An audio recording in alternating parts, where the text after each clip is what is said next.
5 perusahaan beras oplos terancam sanksi miliaran rupiah.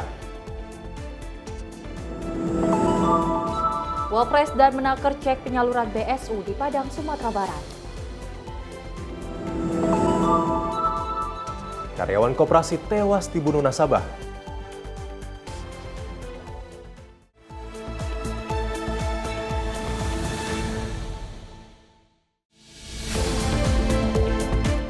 Halo, selamat malam pemirsa. Selain 5 informasi utama tadi, kami akan menghadirkan informasi seputar politik dan juga ekonomi. Selain itu juga kami akan menghadirkan berita seputar peristiwa dan juga segmen khusus olahraga. Selengkapnya bersama saya Mahathir Muhammad. Dan saya Selis Regar, inilah Menyapa Indonesia Malam selengkapnya.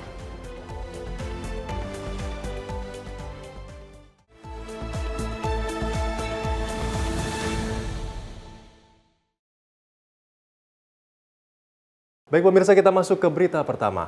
Dewan Perwakilan Rakyat Republik Indonesia bersama fraksi-fraksi telah menyetujui abolisi tersangka kasus korupsi impor gula Thomas Lembong. Dan setelah resmi disetujui oleh DPR RI juga fraksi-fraksi, keputusan tersebut kini hanya menunggu penerbitan keputusan Presiden.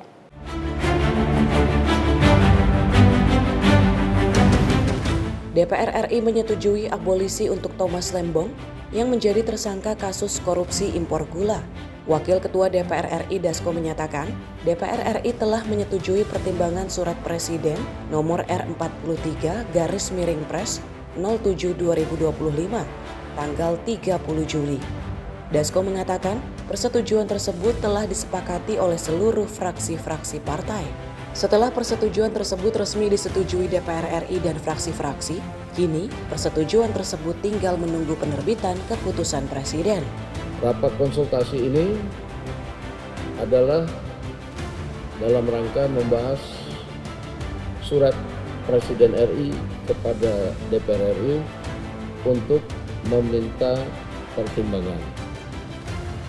Dan tadi kami telah mengadakan rapat konsultasi dan hasil rapat konsultasi tersebut DPR RI telah memberikan pertimbangan dan persetujuan terhadap Surat Presiden nomor R43/Pres 07/2025 tanggal 30 Juli 2025 tentang permintaan pertimbangan DPR RI atas pemberian gerasi atas nama saudara Tom Lembong.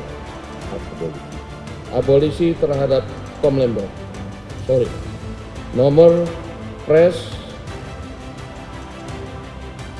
R43 Pres 07/2025 tanggal 30 Juli 2025 atas pertimbangan persetujuan DPR RI tentang pemberian abolisi terhadap saudara Tom Lembong.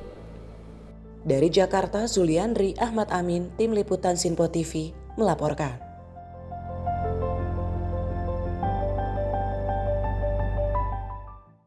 Kuasa hukum terpidana Tom Lembong menegaskan pihaknya menyambut baik keputusan abolisi bagi kliennya. Menindaklanjuti hal tersebut pemirsa, saat ini pihaknya tengah menunggu penyelesaian administrasi negara agar Tom Lembong dapat bebas keluar dari penjara. Kuasa hukum Tom Lembong, Arief Yusuf Amir mengungkapkan pihaknya menerima kebijakan abolisi dari Presiden Prabowo mengenai kebebasan dari terpidana mantan Menteri Perdagangan Tom Lembong. Hal ini disampaikan dirinya usai mengunjungi Tom di rumah tahanan kelas 1 Cipinang, Jakarta Timur pada Jumat pagi bersama kolega Tom Lembong lainnya. Ari mengatakan saat ini pihaknya tengah menunggu penyelesaian administrasi negara agar Tom Lembong dapat bebas keluar dari rutan Cipinang.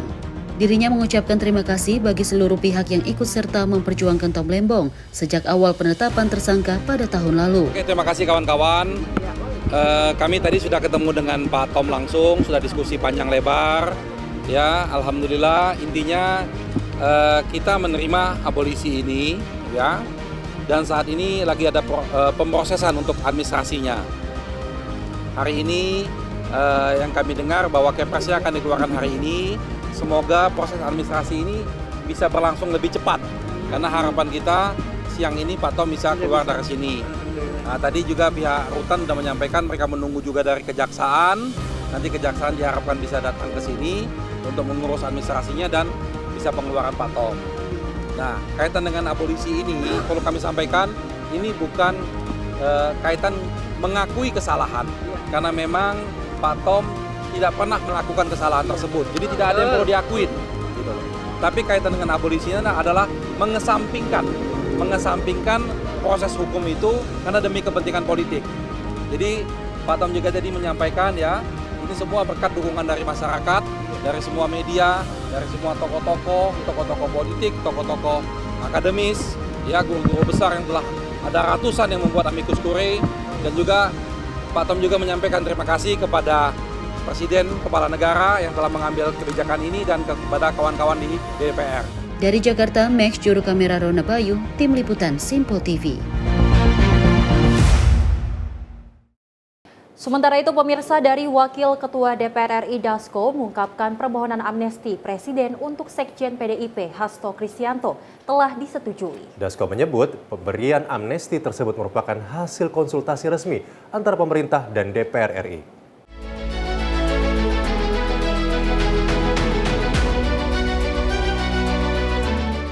Dewan Perwakilan Rakyat atau DPR menyetujui amnesti untuk 1.116 terpidana.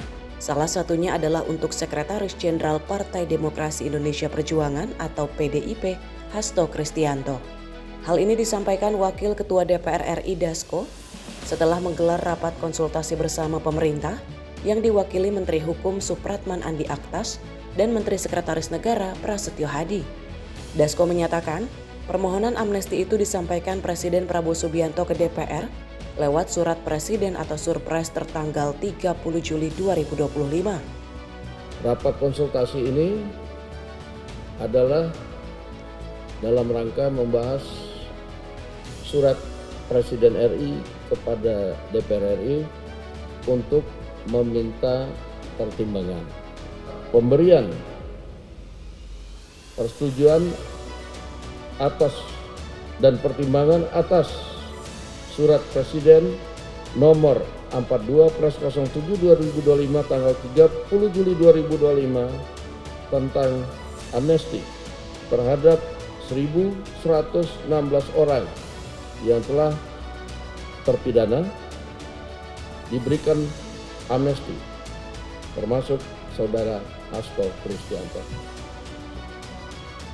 Demikian hasil rapat konsultasi antara pemerintah dan DPR RI pada malam hari ini atas permintaan pertimbangan dan persetujuan surat dari Presiden Republik Indonesia. Dari Jakarta, Seli Siregar, Ahmad Amin, Simpo TV melaporkan.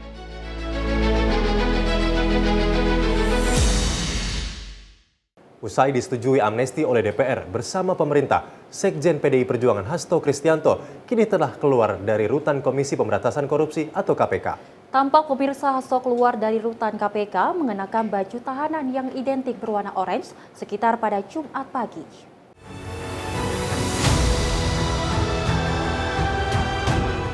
Presiden Prabowo Subianto memberikan amnesti terhadap 1.116 orang terpidana, dengan salah satunya merupakan Sekjen Partai PDI Perjuangan Hasto Kristianto. Usulan tersebut disetujui langsung oleh Dewan Perwakilan Rakyat usai melakukan rapat bersama pemerintah pada Kamis malam. Pemberian ribuan amnesti dilakukan untuk terciptanya persatuan, terlebih Indonesia akan memperingati ulang tahun ke-80 pada 17 Agustus mendatang. Oleh karena itu, Hasto yang sebelumnya divonis 3,5 tahun penjara, kini bebas setelah mendapatkan amnesti dari pemerintah. Setelah diberikan amnesti, tampak Sekjen PDI Perjuangan tersebut keluar dari rutan masih mengenakan rompi berwarna orange dan tangan diborgol sekitar pukul 9.05 waktu Indonesia Barat. Setelah itu, Hasto juga terlihat menghampiri sejumlah orang yang belum diketahui sosoknya. Adapun KPK masih menunggu surat dari Presiden Prabowo Subianto mengenai pemberian amnesti sebelumnya nantinya secara resmi dibebaskan. Dari Jakarta, Fahrizal, Simpo TV melaporkan.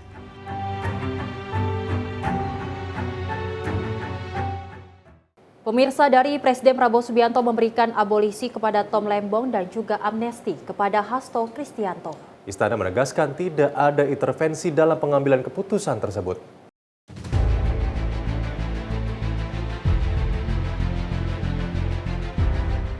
Presiden RI Prabowo Subianto memberikan abolisi kepada Tom Lembong dan amnesti kepada Sekretaris Jenderal PDI Perjuangan Hasto Kristianto.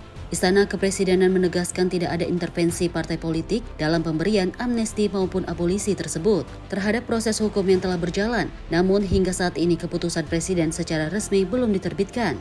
Wakil Menteri Sekretaris Negara Juri Ardiantoro menyatakan Kepres tersebut akan diterbitkan dalam waktu dekat. Ia menyampaikan pemerintah masih menunggu informasi lengkap sebelum keputusan dikeluarkan. Enggak ada intervensi. Presiden menghargai, menghormati sampai proses hukum kemarin selesai. Kepres itu secepatnya apa nunggu? Ya secepatnya. Pernya udah dibebasin, Pak. Pernya udah bebas ya, Pak? Pernya udah bebas, Pak. Dua-duanya udah bebas. Hari ini Udah bebas. ya. Indonesia itu senang bersatu. Masyarakat Indonesia itu senang persatuan. Jadi kalau kebijakan pemerintah tentang persatuan sudah pasti masyarakat Indonesia senang.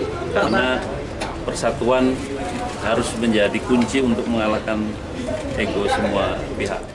Lebih lanjut, Juri menambahkan pemberian amnesti dan abolisi ini tidak perlu dicurigai sebagai sumber perpecahan. Sebaliknya, kebijakan ini dipandang sebagai langkah menuju persatuan nasional yang mengedepankan kepentingan bangsa di atas segalanya. Dari Jakarta, Dio Malawu, Sinpo TV melaporkan. Kita beralih ke berita selanjutnya. Sally, ini kan sebentar lagi 17 Agustus nih ya, beberapa pekan lagi. Kalau Sally sendiri ini suka ikut lomba Agustusan apa sih sebenarnya? Banyak sih, salah satunya identik adalah makan kerupuk. Makan kerupuk ya. Nah, ini untuk memperingati dari penempatan atau 17 Agustus, pemerintah menetapkan 18 Agustus 2025 sebagai hari libur nasional tambahan. Pemirsa, libur ini dimaksudkan untuk mendukung perayaan HUT ke-80 RI yang mendorong kreativitas dan juga semangat masyarakat.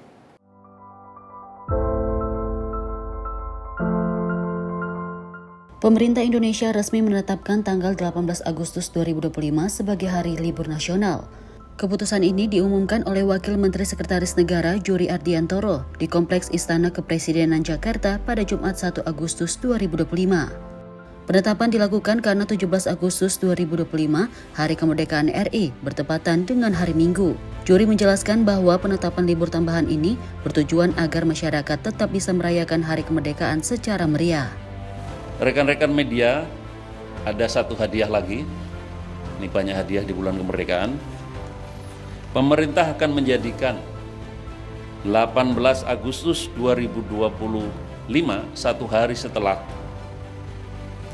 upacara peringatan detik proklamasi, pesta rakyat, karnaval kemerdekaan, hari Senin tanggal 18 Agustus 2025 sebagai hari yang diliburkan. Hal ini memberi keleluasaan dan kesempatan bagi masyarakat untuk menggelar perlombaan dan kegiatan lain dalam menyemarakan peringatan HUT RI.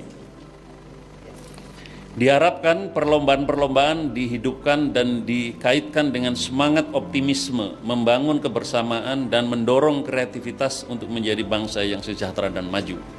Jadi kami juga menghimbau di masyarakat dilakukan atau dihidupkan kembali perlombaan-perlombaan yang mendorong kreativitas.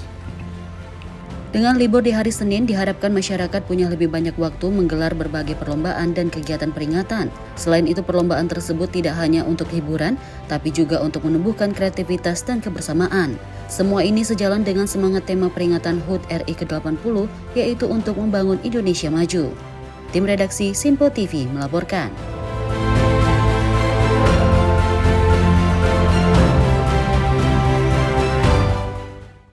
Sementara itu pemirsa, Presiden Prabowo Subianto memberikan diskon belanja dan juga tarif angkutan umum untuk merayakan HUT ke-80 Republik Indonesia. Selain itu, pemerintah juga akan mengadakan lomba lari sepekan setelah tanggal 17 Agustus 2025.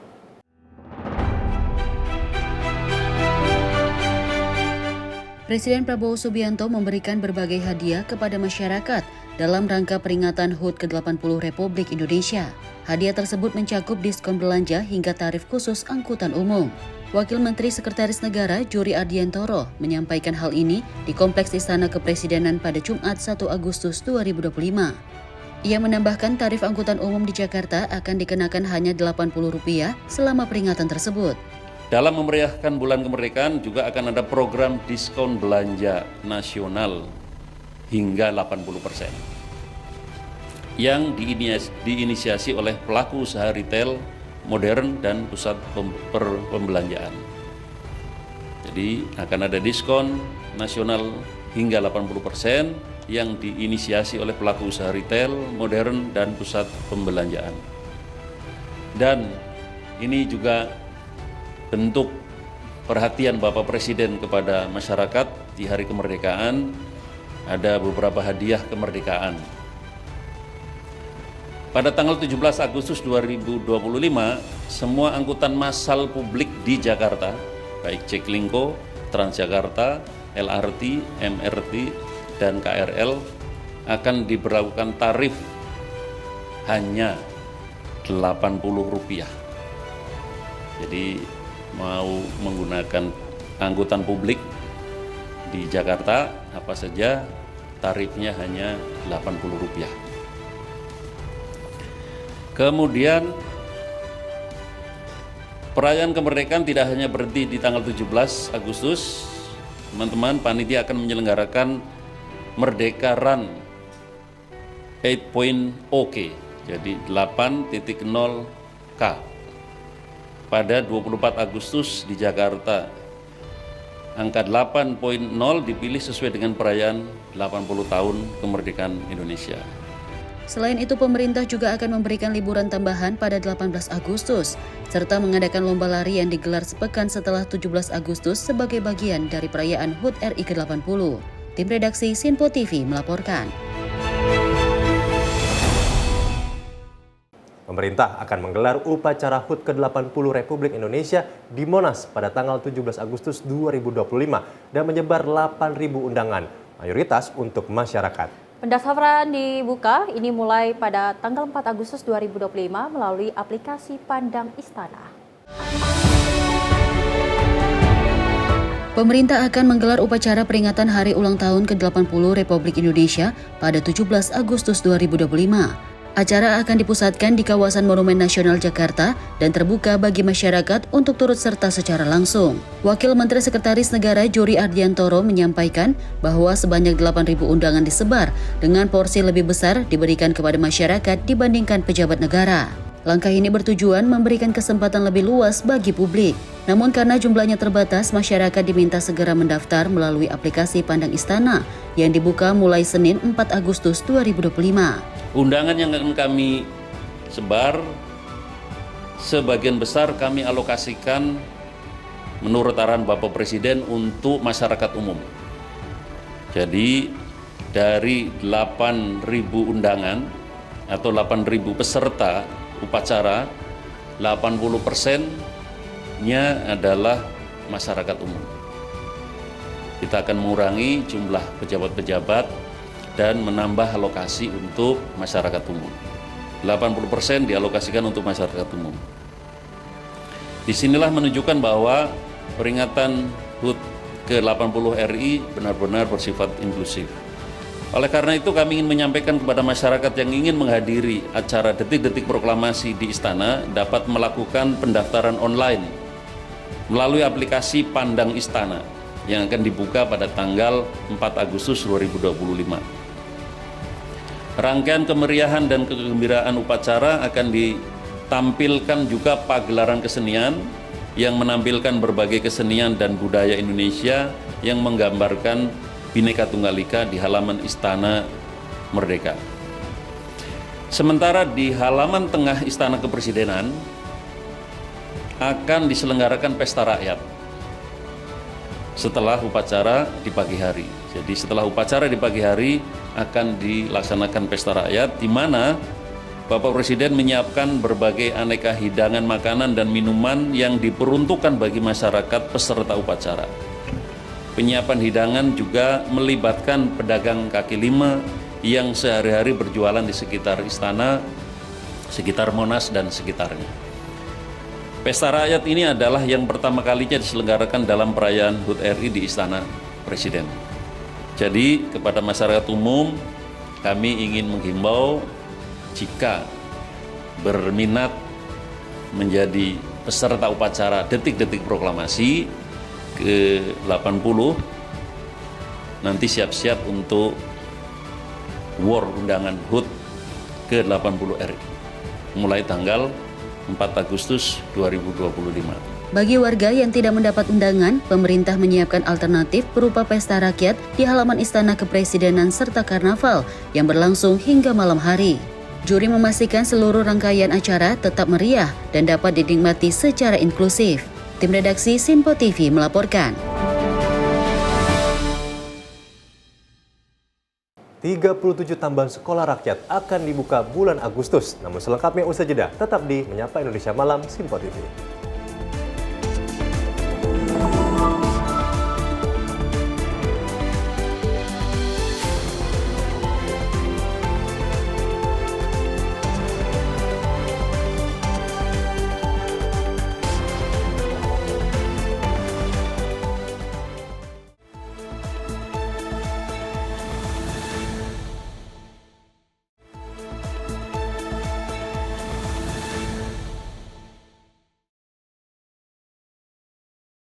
Terima kasih pemirsa, Anda masih menyaksikan Menyapa Indonesia Malam. Informasi kita lanjutkan, di mana Presiden Prabowo Subianto memimpin rapat terbatas bersama sejumlah Menteri Kabinet Merah Putih di Istana Merdeka, Jakarta pada Rabu 30 Juli 2025. Pada rapat tersebut, salah satu isu yang dibahas adalah temuan pelanggaran standar mutu beras premium dan medium di pasaran.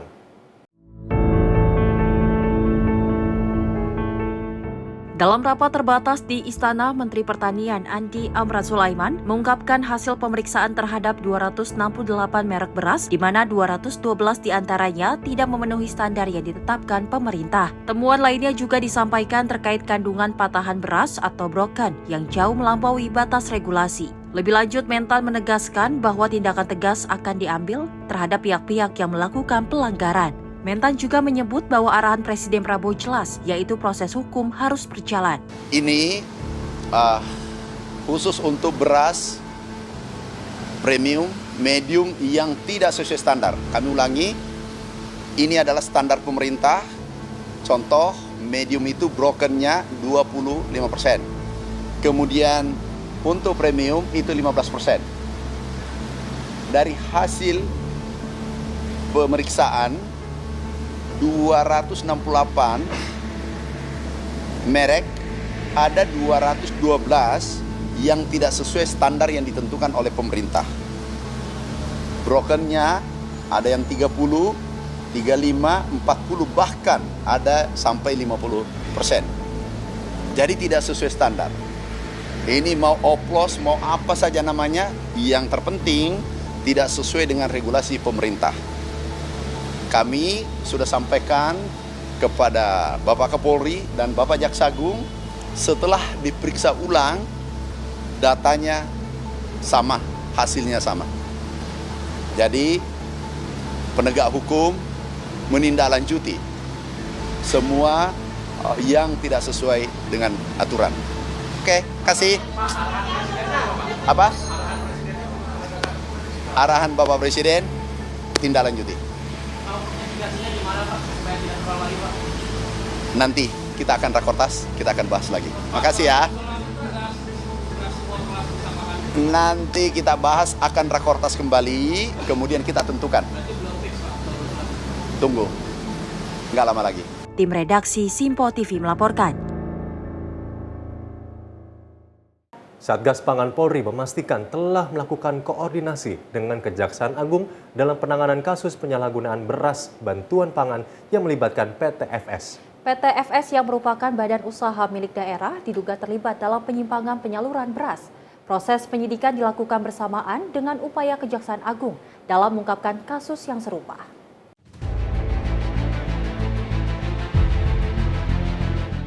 Satgas Pangan Polri mengakui telah melakukan koordinasi dengan Jaksa Muda Pidana Khusus di Kejaksaan Agung terkait penanganan kasus penyimpangan beras yang melibatkan PT FS sebagai BUMD. Sejak SPDP atau surat perintah dimulainya penyidikan dikirimkan kepada Kejaksaan, koordinasi langsung dilakukan agar proses analisis dan pembuktian dapat dipercepat. Langkah ini juga untuk menghindari pengulangan proses penyidikan dan mempermudah penetapan status P21 atau berkas dinyatakan lengkap sehingga penindakan bisa segera dilanjutkan ke kasus lainnya. Terkait dengan PT FS, memang itu BUMD. Kita sudah koordinasi dengan rekan-rekan Kejaksaan Agung, dengan Jambidum kemarin, ya untuk berkolaborasi untuk proses penyidikan ini dari awal. Sejak SPDP itu kita kirimkan ke Kejaksaan Agung, maka kita langsung melakukan koordinasi proses penyidikan dan fakta-fakta yang kita dapatkan. Hal ini untuk membantu percepatan pada saat proses analisa dari pihak kejaksaan, sehingga tidak bolak-balik perkara itu cepat diputus untuk P21-nya, kemudian kita bisa proses perkara yang lain. Karena masih cukup banyak yang harus kita lakukan penyelidikan dan penyidikan. Dari Jakarta, Naufal Danu Prawira, Simpo TV melaporkan.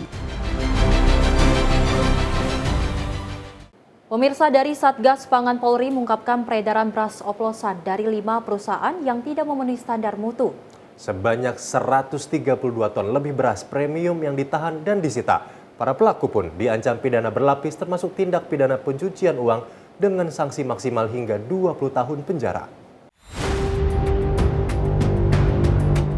Kasatgas Pangan Polri Helvi Hasega menyampaikan hasil penyidikan kasus peredaran beras premium yang tidak sesuai dengan Standar Mutu Nasional Indonesia atau SNI. Dari hasil penyidikan telah diungkap 5 perusahaan yang diduga terlibat praktek pengoplosan beras, yaitu PT FS, PT PIM, PT SR, dan Toko SJ. Sebagian merupakan produk upgrading atau produksi ulang dari beras mutu rendah yang dipasarkan dengan label premium. Setelah dilakukan uji lab oleh Kementan RI, pada beras-beras tersebut menunjukkan kandungan beras tidak memenuhi SNI beras premium nomor 6128 tahun 2020. Penyidik juga menemukan dokumen instruksi kerja yang membuktikan ada penurunan mutu beras dalam proses produksi, distribusi, hingga level konsumen. Tak hanya itu, melainkan ditemukan juga instruksi untuk memperbaiki citra mutu dengan menurunkan kandungan beras patahan dari 15% menjadi 12% setelah investigasi publik oleh Menteri Pertanian. Modus yang digunakan adalah memproduksi dan menjual beras premium tidak sesuai dengan mutu SNI yang diatur Permentan nomor 31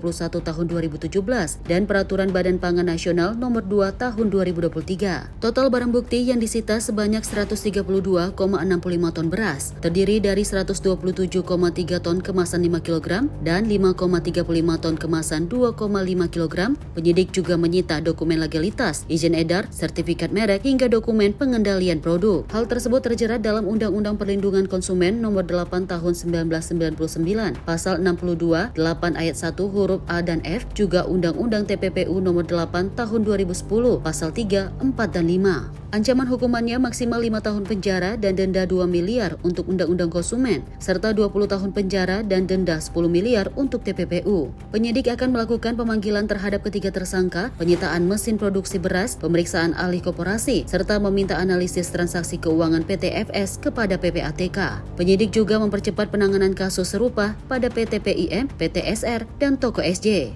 Hasil penyelidikan ditemukan 5 merek beras premium, yaitu Sentra Ramos Merah, Sentra Ramos Biru, beras Sentra Pulen, Sania, dan Jelita.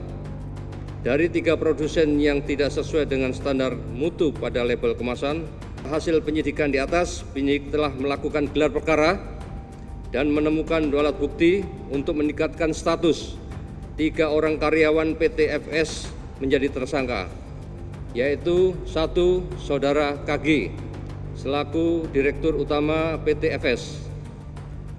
Yang kedua, Saudara RL selaku Direktur Operasional PT FS. Yang ketiga, Saudara RP selaku Kepala Seksi Quality Control PT FS. Satgas Pangan Polri mengimbau para pelaku untuk kooperatif selama penyidikan berlangsung dan masyarakat diminta lebih teliti memilih beras dengan memastikan label, standar SNI, dan berat bersih yang jelas. Dari Jakarta, Nadia Kusuma, Azizul Hakim, Simpo TV melaporkan.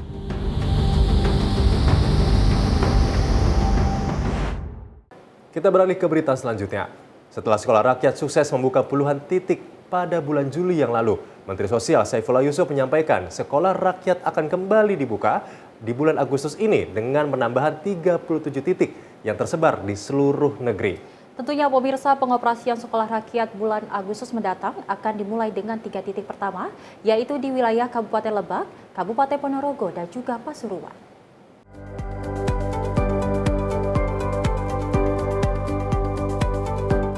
Sebanyak 37 titik sekolah rakyat akan dibuka hingga pelosok negeri pada bulan Agustus dan 50 titik pada September 2025. Mensos mengatakan pengoperasian sekolah rakyat pada bulan Agustus akan dimulai dengan 3 titik yang berlokasi di Kabupaten Lebak, Kabupaten Ponorogo, serta Kota Pasuruan. Disusul kembali pada 5 Agustus sekolah rakyat akan aktif beroperasi mulai dari Sumedang hingga Kabupaten Wonosobo. Lebih lanjut, Gus Ipul menyampaikan 29 titik sekolah rakyat lainnya akan mulai beroperasi pada pertengahan Agustus. Proses seleksi guru sekolah rakyat juga terus berlangsung seiring dengan penambahan titik tersebut. Seleksi ini dilakukan oleh Satgas Seleksi Guru yang dipimpin oleh Kementerian Pendidikan Dasar dan juga Menengah. Setelah melalui proses panjang, terdapat sekitar 1.500 guru yang bisa ditempatkan di berbagai titik sekolah rakyat. Operasional sekolah rakyat di 37 titik. Sebagaimana yang telah kami sampaikan sebelumnya, di bulan Agustus ini akan beroperasi di 37 titik sekolah rakyat. Yang Juli di 63 titik dan bulan Agustus ini 37 titik. Pada tanggal 1 Agustus besok ada 3 titik yang akan beroperasi, yaitu di Kabupaten Lebak, Kabupaten Ponorogo, dan Kota Pasuruan. Ini adalah hasil koordinasi terakhir kami dengan Kementerian PU. Untuk siswa dan guru semuanya sudah siap, termasuk tenaga kependidikan. Kenapa belum semuanya langsung beroperasi secara bersama di 37 titik itu? Karena menunggu kesiapan sarana dan prasarana. Jadi sampai sekarang Kementerian PU terus memaksimalkan kerja renovasi itu, diharapkan nanti tanggal 15 sudah semua titik bisa beroperasi. Tanggal 5 Agustus akan beroperasi di Kabupaten Sumedang, Kabupaten Gresik, Kabupaten Jember, Kabupaten Banjarnegara, dan Kabupaten Bondowoso. Kabupaten Wonosobo. Tanggal 15 Agustus nanti akan beroperasi di 29 titik lainnya. Itulah saya kira informasi yang perlu kami sampaikan hari ini. Dari Jakarta, Zuliandri, Ahmad Amin, Simpo TV melaporkan. Ada berita yang menggegerkan pemirsa, di mana Wakil Ketua DPR RI Dasko merespon terkait ramainya pengibaran bendera One Piece menjelang peringatan Hari Kemerdekaan Republik Indonesia. Dasko menyebut pengibaran bendera anime Jepang tersebut merupakan aksi untuk memecah belah persatuan bangsa.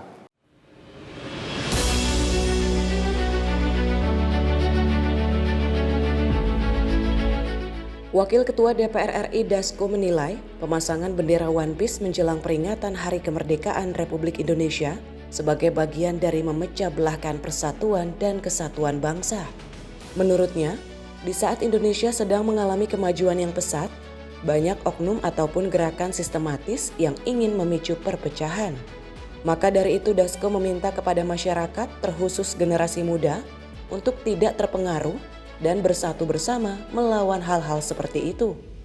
Ya, kita juga mendeteksi dan juga dapat masukan dari lembaga-lembaga pengamanan dan intelijen. Memang ada upaya-upaya yang namanya untuk memecah belah persatuan dan kesatuan bangsa. Himbauan saya kepada seluruh anak bangsa, mari kita bersatu. Justru kita harus bersama lawan hal-hal seperti itu. Ya. Itu ada gerakan sistematis untuk memecah belah kesatuan bangsa. Banyak juga ternyata yang tidak inginkan bangsa Indonesia maju. Pada saat ini kita sedang pesat-pesatnya untuk mencapai kemajuan, dan tentunya hal ini ya ada yang suka, ya ada yang nggak suka. Tapi terhadap yang tidak suka, mari kita bersatu, kita lawan. Dari Jakarta, Seli Siregar, Ahmad Amin, Simpo TV melaporkan. Masih dari DPR RI, Wakil Ketua DPR RI Dasko merespon terkait PPATK yang membekukan akun rekening nganggur atau dorman. Menurutnya pemirsa, hal yang dilakukan PPATK bertujuan untuk melindungi kepentingan nasabah dari potensi penyalahgunaan.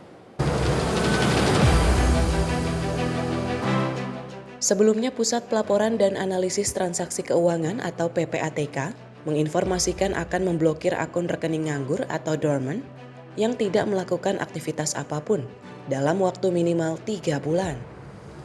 Menanggapi hal tersebut, Wakil Ketua DPR RI Dasko mengatakan, langkah PPATK bertujuan untuk melindungi kepentingan nasabah dari potensi penyalahgunaan.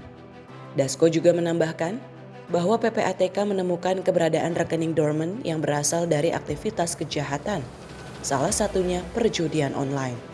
Maka PPATK mengambil langkah untuk membekukan rekening tersebut sementara waktu, sambil menunggu konfirmasi dari pemilik rekening yang sah.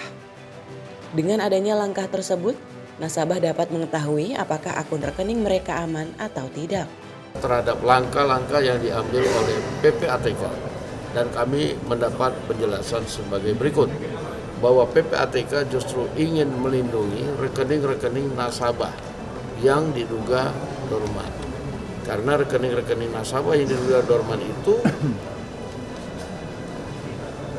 yang namanya uang administrasi itu tetap diambil, tetapi kemudian bunga-bunga yang dibayar itu tidak diberikan. Itu hak nasabahnya tidak diberikan. Nah, itu yang pertama. Yang kedua, PPATK juga menemukan dorman-dorman itu ada yang berasal dari jenis-jenis kejahatan seperti judi online. Nah, sehingga PPATK kemudian membekukan sementara menunggu konfirmasi dari pemilik rekening tentunya, dan itu tidak menurut PPATK tidak susah ketika untuk mengaktifkan kembali. Nah, sehingga nasabah-nasabah itu juga tahu bahwa rekeningnya selama ini apakah aman atau tidak aman, berkurang atau tidak berkurang, dan itu PPATK melakukan langkah-langkah justru untuk menyelamatkan uang nasabah. Demikian. Dari Jakarta, Konita Putri, Ahmad Amin, Sinpo TV melaporkan.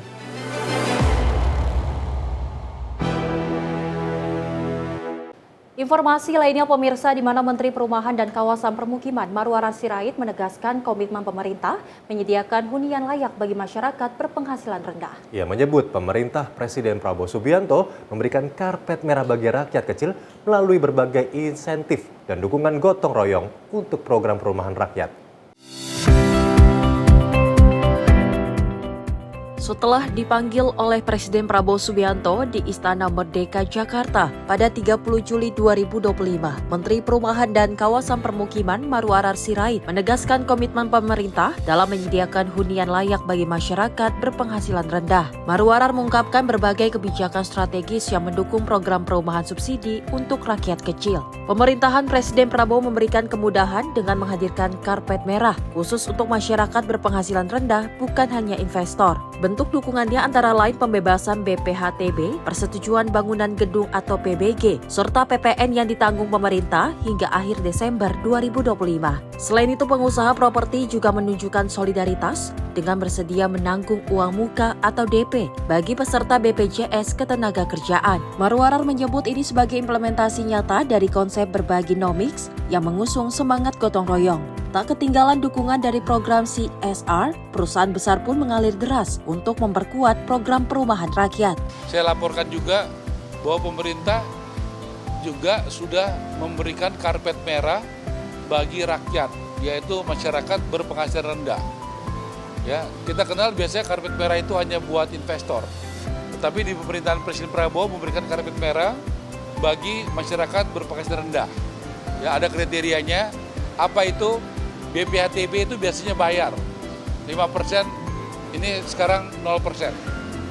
Kemudian PBG itu persetujuan bangunan gedung.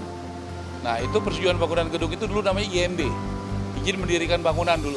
Sekarang namanya dirubah menjadi PBG. Nah, ini bagus sekali, ini juga dibuat jadi 0. Kemudian yang ketiga PPN. PPN ditanggung pemerintah. Tadinya itu kebijakannya 0 itu dari Januari sampai Juni udah dilaksanakan.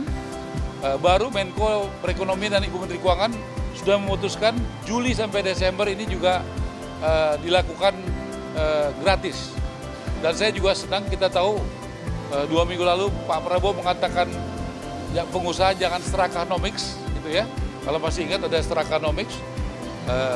Kami sampaikan justru di bidang rumah subsidi ini, para pengusahanya dari Ray, Impera, Apersi, Aperdas Jaya, Asperumnas, luar biasa. Tadi saya katakan ada DP 1%.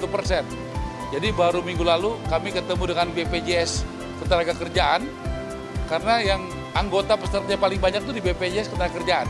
Dan para pengusaha ini berkomitmen kalau ada anggota peserta dari BPJS Ketenagakerjaan, yaitu tenaga kerja dan buruh yang ikut, teman-teman pengusaha ini luar biasa, mereka berbagi, yaitu dengan cara membayarkan DP-nya. Jadi DP-nya gratis, khusus buat anggota BPJS Ketenagakerjaan. Tim redaksi Simpo TV melaporkan.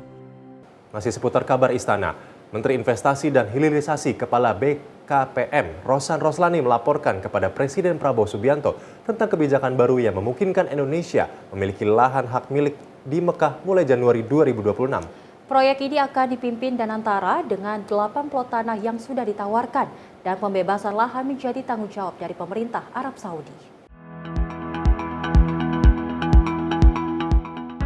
Presiden Prabowo Subianto menggelar pertemuan di Istana Merdeka Jakarta pada Rabu 30 Juli 2025 bersama Menteri Investasi dan Hilirisasi atau Kepala BKPM Rosan Roslani serta sejumlah Menteri Kabinet Merah Putih untuk membahas isu strategis. Salah satu pembahasan utama adalah inisiatif strategis Indonesia terkait kepemilikan lahan di Mekah, Arab Saudi, sebuah kebijakan bersejarah yang pertama kali diberlakukan di negara tersebut. Rosan menyampaikan bahwa kebijakan ini memungkinkan pihak asing memiliki lahan dengan status hak milik di Mekah dan aturan tersebut akan mulai berlaku efektif pada Januari 2026. Ada 8 plot tanah yang sudah ditawarkan dengan jarak berbeda dari Masjidil Haram dan pemerintah Arab Saudi meminta Indonesia menyiapkan desain dan infrastruktur pada Oktober mendatang. Rosan juga menegaskan tidak ada persyaratan khusus atau barter kebijakan dalam kesepakatan ini. Sebenarnya lebih updating aja ke Bapak Presiden mengenai hal yang beberapa inisiatif yang kita lakukan, termasuk yang saya laporkan adalah proses dari untuk pembelian tanah di Mekah, karena itu akan melalui proses yang sudah dimulai prosesnya oleh Royal Commission of Mekah. Beberapa plot sudah ditawarkan, baik yang sangat dekat dengan Mekah, itu kalau benar-benar sangat dekat gitu, nempel malah, ada yang nempel di 8 plot, ada yang jaraknya dari 1 kilo, ada yang 2 kilo, ada yang nempel. Nah, kita akan mengikuti prosesnya karena atas pertemuan Bapak Presiden dan MBS Crown Prince, Indonesia undang-undang dari Arab Saudi ini dirubah untuk kepemilikan boleh dimiliki oleh pihak asing di Mekah. Jadi ini adalah tanahnya itu freehold, hak milik. Untuk pertama kali ini dirubah. Jadi undang-undang ini dirubah. Saya dikontak langsung kemarin oleh pemerintah Arab Saudi, dan undang-undang ini tetap kita harus melalui proses-prosesnya. Kita juga diminta untuk melakukan pengajuan dari segi infrastrukturnya, nanti desainnya, yang harus kita masukkan di dalam bulan Oktober ini. Jadi tentunya dalam hal ini kami juga mengajak semua instansi terkait untuk terlibat. Ini adalah proyek yang sangat mulia yang diinisiasi oleh Bapak Presiden, dan insya Allah proses ini akan bisa berjalan dengan baik, dan ini ya harapannya mohon doa restunya juga, karena ini adalah suatu hal yang menurut kami sangat luar biasa, dan memberikan benar-benar asas manfaat yang besar kepada haji umroh kita ke depannya. Lebih lanjut, Rosan menyebutkan bahwa proyek ini akan dipimpin oleh Danantara. Ia memastikan bahwa pemerintah Arab Saudi bertanggung jawab atas pembebasan dan relokasi lahan yang masih dihuni penduduk. Rosan menutup laporannya dengan harapan besar agar proyek ini berjalan lancar dan sukses bagi kedua negara. Tim redaksi Simpo TV melaporkan. Pemirsa, Menteri ATR BPN serahkan 11 sertifikat tanah wakaf. Namun informasinya usai jeda. Tetap bersama kami.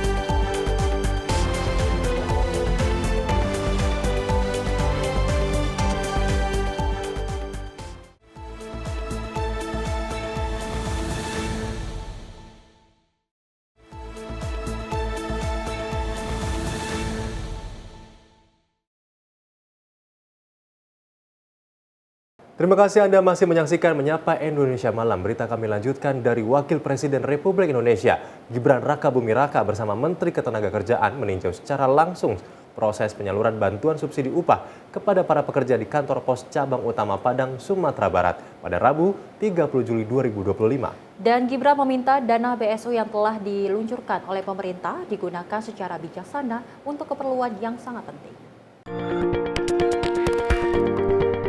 Wakil Presiden RI Gibran Rakabuming Raka bersama Menteri Ketenagakerjaan Yassi Erli meninjau secara langsung proses penyaluran bantuan subsidi upah atau BSU di Padang, Sumatera Barat. Dalam kunjungan tersebut, keduanya menyapa para penerima manfaat, berdialog langsung, serta memantau proses pencairan BSU di loket layanan. Gibran juga menyaksikan secara simbolis penyerahan BSU oleh Menaker kepada perwakilan pekerja. Selain itu, Wapres juga mengingatkan agar bantuan dimanfaatkan secara bijak dan tidak disalahgunakan untuk hal negatif. Gibran bahkan menyebut penerima BSU yang ketahuan menggunakan uang bantuannya untuk judol, maka akan dicabut dari daftar penerima. Saya mohon nanti realisasinya bisa 100%. Mungkin ini karena sudah memasuki bulan akhir, nanti mungkin challenge-nya ada di itu tadi ya Pak ya, di area-area remote, area-area yang terpencil. Itu nanti perlu kerjasama dari Pemda, jadi Pak Gubernur, Pak Wali, mohon nanti warga penerima BSU yang di area remote ini nanti bisa jemput bola atau apapun itu, yang penting bantuannya tersalurkan. Dan ya karena ini adalah program dari Pak Presiden, perintah dari Pak Presiden, realisasinya harus 100%. Dan saya mohon bagi para penerima yang pertama kali menerima atau sudah kedua kalinya, mohon. Tapi saya yakin di sini tidak ada yang memakai bantuan BSU ini untuk judol. Kalau ketahuan judol, itu nanti bantuannya akan dicabut. Jadi sekali lagi Bapak Ibu, jangan dipakai untuk judol. Bapak-bapak juga saya pesan, begitu menerima, jangan langsung ke warung beli rokok. Prioritaskan kebutuhan-kebutuhan yang utama dulu. Membeli sembako, kebutuhan anak-anaknya, karena ini kan tahun ajaran baru. Jadi kebutuhannya mohon diprioritaskan untuk yang penting-penting dulu. Tim redaksi Simpo TV melaporkan. Sementara itu, pemirsa, dari Menteri Agraria dan Tata Ruang, Kepala Badan Pertanahan Nasional atau ATR BPN, Nusron Wahid, ini menyerahkan 11 sertifikat tanah wakaf kepada pengurus cabang Nahdlatul Ulama atau PCNU Kalimantan Selatan. Penyerahan ini dilakukan sebagai bagian dari upaya percepatan legislasi aset keagamaan.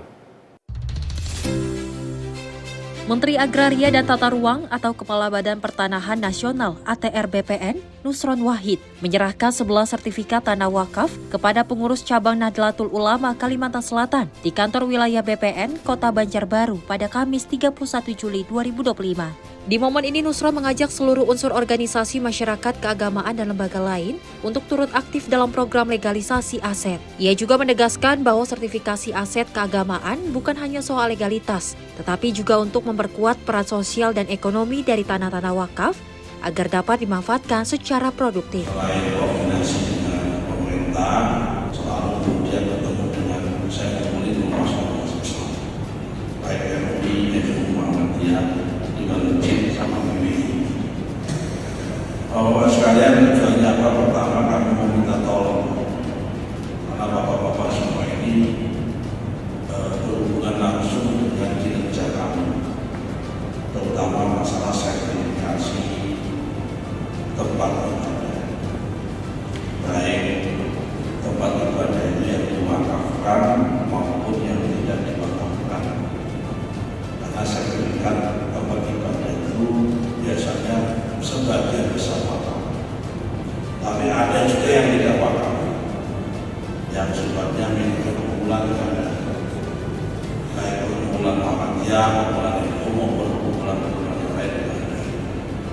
Nah, ini saya mohon kepada bapak-bapak sekalian dari Muhammadiyah, dari NU, dari Muhammadiyah, dari DNI, utama Masjid juga silakan untuk disosialisasikan kepada Penyerahan sertifikat untuk aset keagamaan ini diharapkan menjadi langkah awal dalam memperkuat sinergi antara pemerintah dan organisasi keagamaan. Tim redaksi Simpo TV melaporkan. Kementerian Perhubungan memindahkan penerbangan Citylink dan Batik Air dari Bandara Halim Perdana Kusuma ke Bandara Internasional Soekarno-Hatta, Tangerang, Banten pada hari ini 1 Agustus 2025. Hal ini dilakukan sebagai pengoptimalan kapasitas penerbangan maupun peningkatan penumpang, baik di Halim maupun Soekarno-Hatta.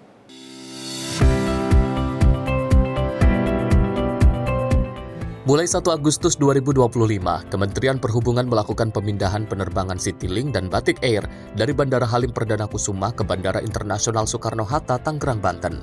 Adapun peralihan dari 2 maskapai nasional ini, nantinya terdapat sebanyak 24 penerbangan atau 50% dari Bandara Halim Perdana Kusuma ke Bandara Internasional Soekarno-Hatta. Untuk rute maskapai Citylink yang pindah ke Bandara Internasional Soekarno-Hatta, diantaranya tujuan Palembang, Medan, dan Kulon Progo, akan beroperasi di Terminal 1B. Sementara untuk maskapai Batik Air, rute yang dipindah ke Bandara Internasional Soekarno-Hatta, diantaranya Yogyakarta, Solo, Balikpapan, dan Surabaya, akan beroperasi di Terminal 2D. General Manager Bandara Soekarno-Hatta PT Angkasa Pura Indonesia, Dwi Ananda Wicaksana mengatakan, kesiapan terkait pemindahan penerbangan dari Bandara Halim Perdana Kusuma ke Bandara Internasional Soekarno-Hatta, Tangerang, Banten. Dalam hal ini pihaknya sudah melakukan koordinasi dengan para stakeholder, baik dari segi aspek fasilitas penunjang seperti petugas pelayanan, maupun dari pengelola terminal bagi kedua maskapai tersebut. Jadi kalau persiapan dapat dinyatakan kami sangat siap, karena kalau ingat dulu Halim pernah ditutup total, flightnya dipindah semua ke Soekarno-Hatta, bisa berlangsung dengan baik. Dan ini kami sudah melakukan beberapa rapat, flightnya sudah diselect ya yang mana saja, dan tanggal 1 nanti pasti sudah sangat siap sekali untuk melayani rute Halim yang pindah ke Bandara Soekarno-Hatta. 50%-nya saja sih dari yang ada di Halim. Namun demikian kan tentunya airlines juga akan select ya, nggak mungkin dia dengan rute yang sama ditambah pesawatnya gitu. Jadi pasti nanti ada penyesuaian. Dirinya juga menambahkan pihak maskapai telah melakukan sosialisasi kepada para pengguna jasa terkait pemindahan penerbangan dari Bandara Halim Perdana Kusuma ke Bandara Internasional Soekarno-Hatta, baik di media sosial, email, maupun media platform penjualan tiket pesawat. Hal ini dilakukan agar para pengguna jasa penerbangan terinformasi dengan baik. Tim kontributor Simpo TV melaporkan.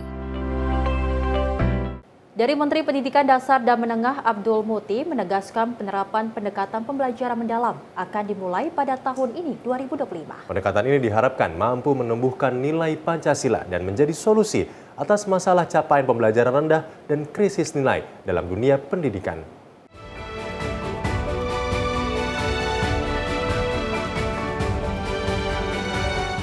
Dalam Rakornas Pembentukan Karakter Anak Bangsa melalui penerapan pendidikan Pancasila pada Satuan Pendidikan RA, MI, MTS, MA, dan MAK, dan Satuan Pendidikan Kejuruan lainnya, Menteri Pendidikan Dasar dan Menengah Abdul Muti menyampaikan strategi baru dalam dunia pendidikan dasar dan menengah. Abdul menjelaskan bahwa Kementerian Pendidikan Dasar dan Menengah mulai menerapkan pendekatan pembelajaran mendalam untuk mengatasi masalah learning loss, learning poverty, dan masalah kesehatan mental yang dihadapi peserta didik. Abdul menyebutkan pendekatan pembelajaran mendalam akan memuat 8 nilai utama, termasuk keimanan, kemandirian, pikir kritis, kolaborasi, dan semangat keindonesiaan sebagai upaya menanamkan nilai Pancasila sejak dini.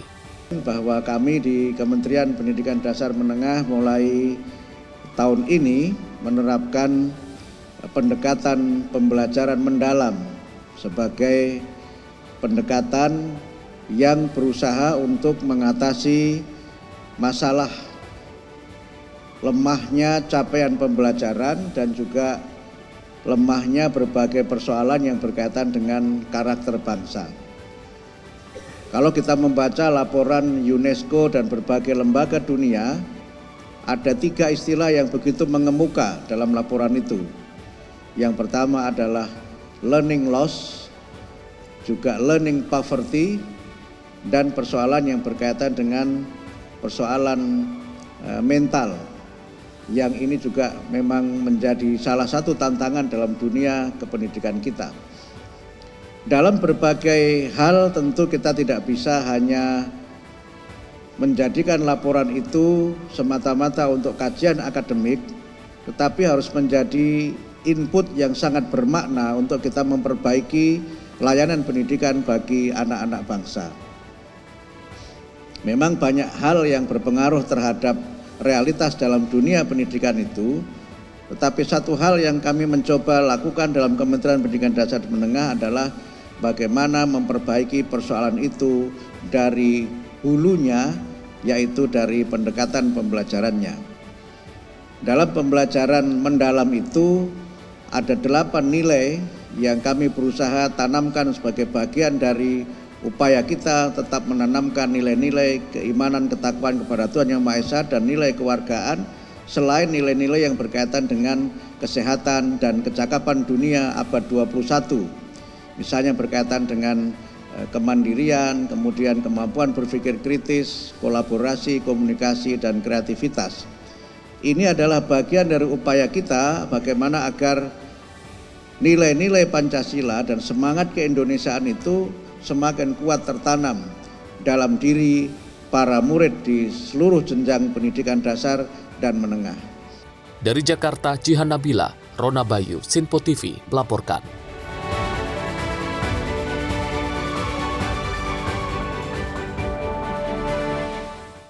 Badan Pembinaan Ideologi Pancasila berkolaborasi dengan Kementerian Pendidikan Dasar dan Menengah serta Kementerian Agama dalam mendorong penguatan implementasi pendidikan Pancasila.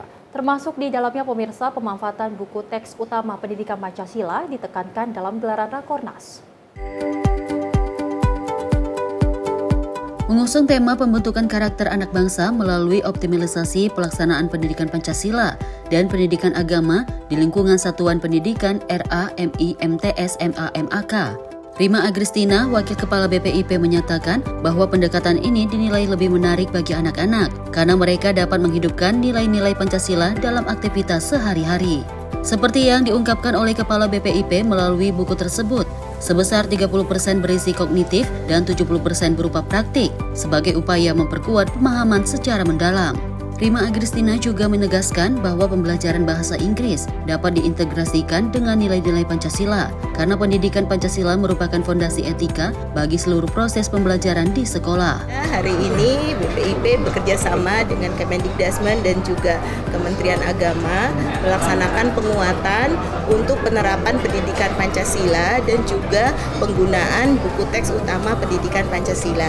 Tadi sebagaimana disampaikan oleh Pak Mendikdasmen bahwa pendekatannya dengan pembelajaran mendalam, tadi sesuai apa yang disampaikan Pak Kepala, dengan buku tersebut memiliki 30% kognitif, kemudian 70% praktek dalam upaya juga untuk mendukung tadi pemahaman secara mendalam. Jadi pembelajaran mendalamnya dapat karena anak-anak mengalami prosesnya dengan cara praktek tadi. Kemudian juga dari Kementerian Agama ada pendekatan kan pembelajaran dengan cinta. Nah tentu saja menyenangkan bagi anak-anak karena mereka bisa mengaktualisasikan Pancasila ini dalam kehidupan sehari-hari. Seperti itu. Tadi BPIP mengusulkan agar dimasukkan ke salah satu ujian atau TKA gitu ya. Nilai-nilai Pancasila ini dari BPIP sendiri melihat Pancasila di anak-anak ini seperti apa? Iya, jadi tadi disampaikan Bapak Kepala bahwa pertanyaan-pertanyaan terkait Pancasila ini tidak hanya di mata pendidikan Pancasila. Jadi pembelajaran bahasa pun pertanyaannya bisa berkaitan dengan Pancasila. Belajar bahasa Inggris pun itu pertanyaannya bisa terkait dengan Pancasila.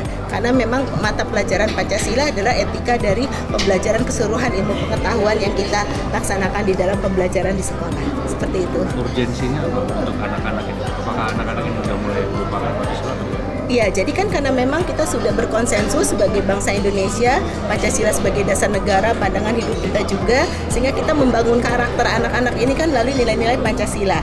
Sehingga penting sekali penerapan pendidikan Pancasila ini sejak dini, bahkan dari sejak dari pendidikan PAUD. Nah, ini kita harapkan bisa terus dikuatkan dan sekolah-sekolah menerapkan mata pendidikan Pancasila dan juga dengan menggunakan buku teks utama pendidikan Pancasila yang sudah dibuat bersama BPIP juga dengan Kemendikdasmen. Dari Jakarta, Nadia Kusuma, Rona Bayu, Sinpo TV melaporkan. Sementara itu, pemirsa, dari Menteri Luar Negeri Indonesia menerima kunjungan bilateral Menteri Luar Negeri dan Kerjasama Internasional Somalia, Abdi Salam Abdi Ali, di kawasan Kementerian Luar Negeri, Jakarta Pusat. Dalam pertemuan ini, turut membahas mengenai penguatan berbagai lini sektor seperti salah satunya soal keamanan maritim.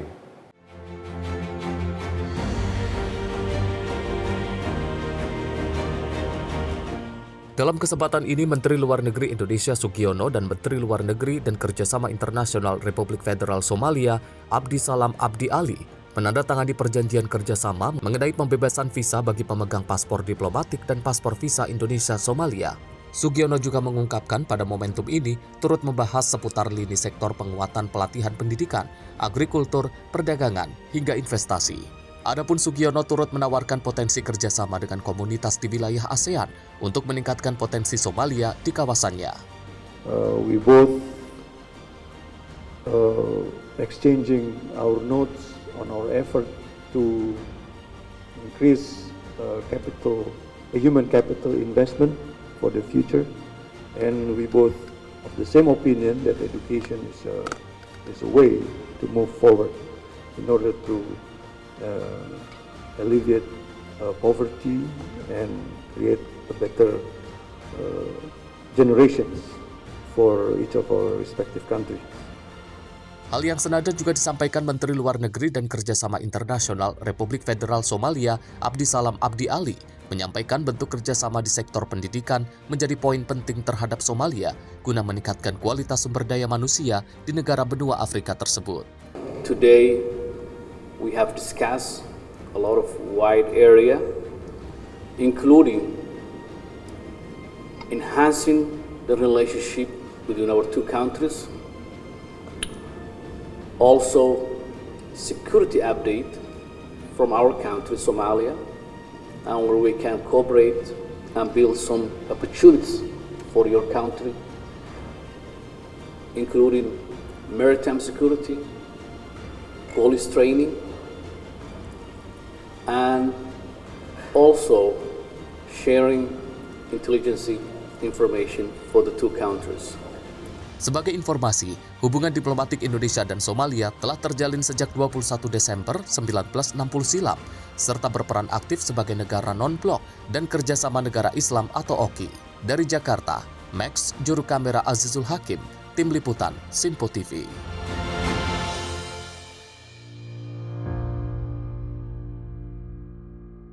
Polri melepas 1.575 buruh yang terdampak PHK dan anggota tenaga kerja baru untuk bekerja di berbagai industri. Langkah ini menjadi bagian dari komitmen Polri mendukung arahan dari Presiden Prabowo Subianto untuk menanggulangi gejolak tenaga kerja di tanah air. Sebanyak 1.575 buruh terdampak pemutusan hubungan kerja dan anggota tenaga kerja baru dilepas untuk bekerja di sejumlah perusahaan mitra Polri. Pelepasan ini dilaksanakan di lapangan Bayangkara, Jakarta Selatan pada Selasa siang. Kapolri Jenderal Polisi Listio Sigit Prabowo menyatakan langkah ini adalah bagian dari upaya menyalurkan tenaga kerja yang dirumahkan karena dampak gejolak ekonomi global. Kapolri menegaskan ini merupakan tindak lanjut arahan Presiden Prabowo Subianto dalam mengatasi masalah ketenagakerjaan. Polri juga menyampaikan apresiasi kepada para investor dan dunia usaha yang telah memberikan kesempatan bekerja. Tentunya ini menjadi harapan baru bagi teman-teman buruh Indonesia, sekaligus terima kasih kepada teman-teman perusahaan yang berinvestasi membuka lapangan pekerjaan baru. Oleh karena itu tentunya saya meminta kepada seluruh jajaran untuk mengawal, menjaga agar iklim investasi terus bertumbuh, agar industri baru terus bertumbuh sehingga kemudian membuka lapangan pekerjaan baru. Dari Jakarta, Simpo TV melaporkan. Kita beralih ke informasi lainnya pemirsa, di mana Dinas Lingkungan Hidup Kota Tangerang, Banten secara konsisten mengolah sampah padat menjadi refuse dari full atau RDF sebagai bahan bakar alternatif di tempat pembuangan sampah akhir Rawa Kucing, Kecamatan Neglasari. Hingga kini dari 3 mesin produksi yang tersedia telah mampu memproduksi 510 ton RDF dan sudah didistribusikan kepada perusahaan yang meminatinya sebagai bahan bakar pengganti batu bara.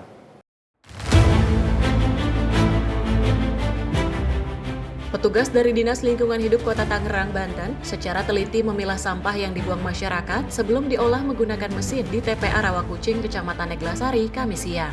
2 dari 3 mesin pengolahan yang ada secara konsisten mengolah sampah padat untuk dijadikan refuse dari fuel atau RDF, yakni bahan bakar alternatif. Sampah yang telah dipilah kemudian dihancurkan menjadi bagian kecil dan terakhir dikeringkan untuk meningkatkan nilai kalor dari sampah tersebut, di mana dalam satu hari 40 ton sampah diolah dan menghasilkan sekitar 20 ton RDF. Kepala Bidang Kebersihan dan Pengolahan Sampah Dinas Lingkungan Hidup Kota Tangerang, Iwan mengaku telah hasilkan 510 ton RDF untuk memenuhi permintaan dari PT SBI, serta masih memiliki cadangan 100 ton yang masuk dalam daftar pengiriman selanjutnya. Sejauh ini tidak ada komplain terkait RDF yang dihasilkan karena telah memenuhi standar sebagai bahan bakar pengganti batu bara dari uji laboratorium, baik dari sisi kadar air hingga kalornya. Pengolahan tidak hanya menjadi RDF saja, melainkan mampu menghasilkan sampah organik yang dapat dijadikan sebagai bahan pupuk organik. RDF di Tepara Kucing masih terus berjalan dan berlanjut secara konsisten. Seperti yang kita ketahui, kita telah mengirim hasil RDF kita ke PT SBI sebanyak kurang lebih 510 ton. Dan saat ini juga seperti kita lihat di belakang depan kita ini sudah tersedia sekitar 100 ton lebih. Di sehari itu satu mesin itu bisa mengolah sampah sekitar 20 ton. Nah, dan hasilnya itu bisa separuhnya lah dari sampah terolah. Jadi sekitar 20 ton dari dua mesin ini yang menjadi RDF. Karena ada juga yang menjadi organik dari sampah yang masuk ke yang terolah tersebut banyak 20 ton satu mesin. Memang ada beberapa pihak yang menghubungi kita untuk bekerja sama pembelian RDF, tapi belum kita lakukan. Kita hanya mampu sementara melayani kuota dari PT SBI.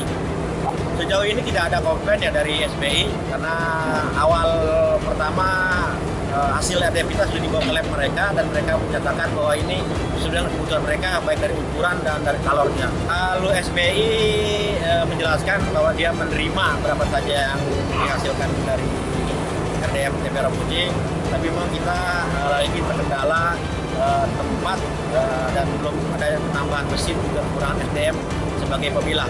Karena kita ketahui sampah yang dari masyarakat itu masih tercampur menjadi satu, sehingga kita kesulitan untuk memilah sampah. Karena ada beberapa item yang tidak boleh masuk ke mesin RDF, yang kalau masuk bisa mengakibatkan kerusakan mesin. Beberapa industri yang memproduksi semen telah menjalin penjajakan untuk membeli RDF TPA Rawakucing. Namun Dinas Lingkungan belum dapat memenuhi permintaan karena terkendala lahan, mesin pengolahan, dan sumber daya manusia yang berimbas pada jumlah produksi yang dihasilkan. Dari Tangerang, kontributor Simpo TV melaporkan.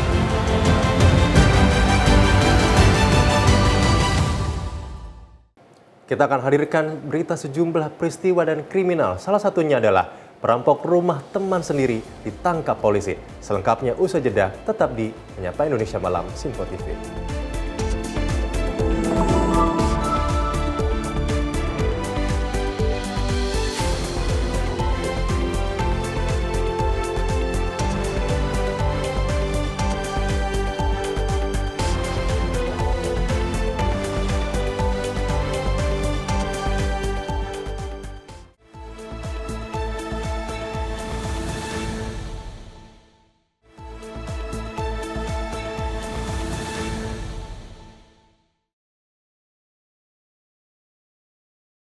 Selamat malam pemirsa, Anda masih menyaksikan Menyapa Indonesia Malam. Informasi kita lanjutkan, di mana sejumlah pemandu parkir liar atau kerap disebut Pak Ogah lari tunggang langgang saat menghantui adanya razia yang digelar petugas gabungan Satpol PP bersama Sudin Sosial di sejumlah titik lokasi di wilayah Sawah Besar, Jakarta Pusat pada Kamis siang.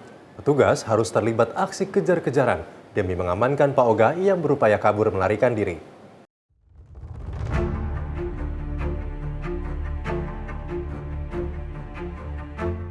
Pemandu parkir liar seketika panik saat mengetahui adanya razia yang digelar petugas gabungan Satpol PP bersama Sudin Sosial di kawasan Mangga 2 Sawah Besar, Jakarta Pusat pada Kamis siang. Meski sempat terlibat saling gocek di tengah jalan raya, namun pemandu parkir liar atau kerap disebut Pak Ogah memilih kabur dengan cara berlari ke arah pertokoan. Sayangnya meski berupaya kabur dan mengecoh petugas, namun Pak Ogah tersebut berhasil ditangkap. Kendati diwarnai aksi kejar-kejaran, namun sejumlah Pak Ogah lainnya berhasil diamankan tanpa perlawanan. Para Pak Ogah terlihat pasrah saat petugas menjaring mereka yang kedapatan tengah meminta uang kepada para pengendara yang hendak berputar arah di putaran jalan. Wakil Camat Sawah Besar Andre Rafnik menyebut razia digelar berdasarkan instruksi langsung dari Wali Kota Jakarta Pusat untuk membasmi praktik juru parkir liar hingga parkir liar. Dalam razia kali ini, petugas berhasil mengamankan sedikitnya 11 orang yang terdiri dari juru parkir liar serta penyakit masyarakat lainnya. Kami melaksanakan instruksi daripada Bapak Wali Kota Administrasi Jakarta Pusat yang tadi pagi sudah memimpin apel dan mengarahkan kami untuk menegakkan yang namanya Peraturan Daerah Nomor 8 Tahun 2007 tentang ketertiban umum, sekaligus penindakan terhadap baik itu petugas parkir liar ataupun pengguna jalan yang tidak pada tempatnya. Dan dalam hari ini kami sudah selesai melaksanakan itu di pukul 1:30 ini, dan alhamdulillah terjaring 11 orang, ya, baik itu juru parkir ataupun penyakit masyarakat sosial oknum, ya, itu sudah terjaring 11 orang. Dan nanti akan dilakukan pembinaan di panti sosial, akan kita bawa ke panti sosial untuk dilakukan pembinaan dan pelatihan. Usai dilakukan pendataan, ke-11 orang tersebut kemudian langsung dibawa ke panti sosial untuk dilakukan pembinaan. Dari Jakarta, Dio Malaus, Sinpo TV melaporkan. Akibat korsleting listrik, sebanyak 5 unit rumah di Desa Bendungan, Kecamatan Ciawi, Kabupaten Bogor, Kamis malam ludes terbakar. Sulitnya akses jalan menuju lokasi pemirsa dan juga sulitnya memperoleh sumber air menjadi kendala petugas damkar untuk menjinakkan si jago merah. Beruntung tidak ada korban jiwa dalam peristiwa tersebut. Inilah video rekaman milik warga terjadinya kebakaran hebat yang menghanguskan 5 unit rumah warga di Desa Bendungan, Kecamatan Ciawi, Kabupaten Bogor, Jawa Barat pada Kamis malam. Diduga sumber api akibat korsleting listrik di lantai 2 salah satu rumah warga. Banyaknya material mudah terbakar dan padatnya rumah warga yang berdampingan membuat api dengan cepat membakar bangunan di sekitarnya. Terus pas lihat ke atas, kok ada asap hitam. Terus saya lari ke dapur, kan ada ibu saya di sana, kirain masak apa gitu ya. Pas saya lihat ke lantai 2, api udah gede. Udah dari situ saya panik, minta turun. Soalnya korsleting listrik di atas. Masalahnya ini kilometer meter. Ini kalau rumah sih 1, 2, 3 ya, 4 sama sini. Cuman kakak cuma ada 6 kakak. Kalau Pak nggak ada, alhamdulillah. Nah, dia selamat semua. Cuman ini doang ya rumah doang. Kayaknya ngungsi ke rumah saudara paling. Mudah-mudahan pemerintah ya bisa jauh sini besok mungkin ya. Ada bantuan lah gitu ya, supaya saya bisa tidur enak lagi kayak dulu gitu ya. Kronologisnya kami di sektor menerima telepon bahwasannya ada kebakaran di wilayah Lebak Udang di daerah Ciawi. Di sana ternyata ada beberapa rumah sekitar kurang lebih 5-6 unit rumah yang dia terbakar, ada terbakar, dan api kami duga itu bisa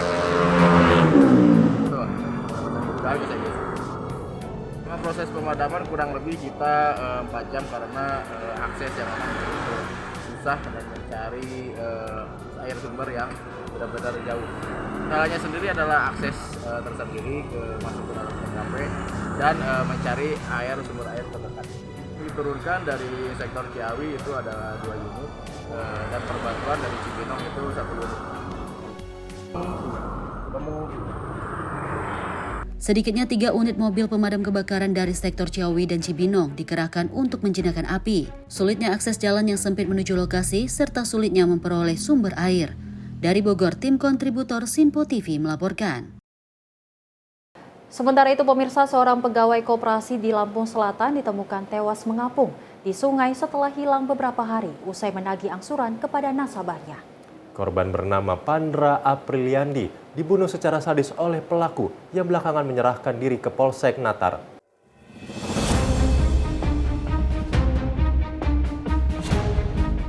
Misteri hilangnya pegawai koperasi Pandra Apriliandi terungkap setelah jasadnya ditemukan mengapung di Sungai Susun Sukarame, Desa Haduyang, Kecamatan Natar, Lampung Selatan pada Kamis pagi. Korban sebelumnya dilaporkan hilang oleh keluarga sejak Minggu malam, usai berpamitan untuk menagih angsuran kepada nasabah bernama Salam.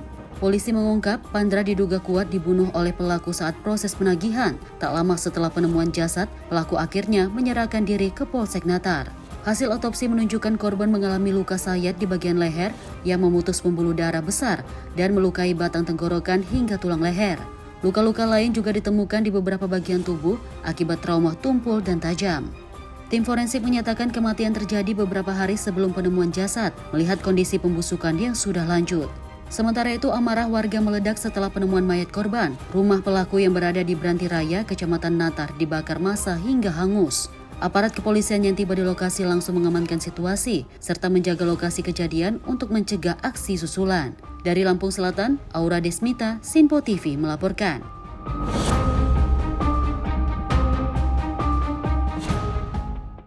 Jadi korban ini memang sempat hilang, namun warga memang cukup tersulut emosi.